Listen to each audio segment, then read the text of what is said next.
জাবির আন্দোলনকারীদের রাত কেটেছে, সড়কে বিক্ষোভ অব্যাহত।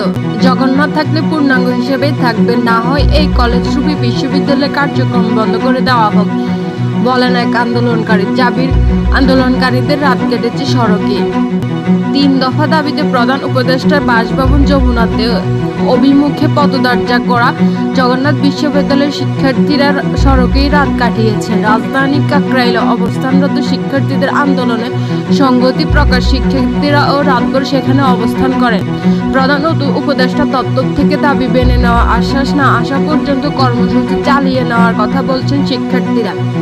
বৃহস্পতিবার প্রধান বিচারপতির বাসভবনের সামনের এলাকার তারা দাবি করেন, আদায়ের স্লোগান দিচ্ছে। এর মধ্যে লং মার্চ টু যমুনা, রক্ত লাগলে রক্ত দে, তবু আমাদের আবাসন দে, জ্বালারে জ্বালা, আগুন জ্বালা, আর নয় হেনা পেনা, এবার হবে আসল খেলা, বৈষম্যের কালো হাত ভেঙে দাও, গুড়িয়ে দাও, জাবিয়ান আসছে, রাজপথ কাঁপছে, শিক্ষার্থীদের অপমান সইবে না রে সইবে না, আমার ভাই আহত কেন, ইন্টিমেট জবাব দে সহ নানা স্লোগান। অধিকার পরিষদ ছাত্র আন্দোলন জগন্নাথ বিশ্ববিদ্যালয় শাখার সভাপতি AKM রফিক বিডি নিউজ কোয়ার্টার্সকে এসব জানিয়েছেন।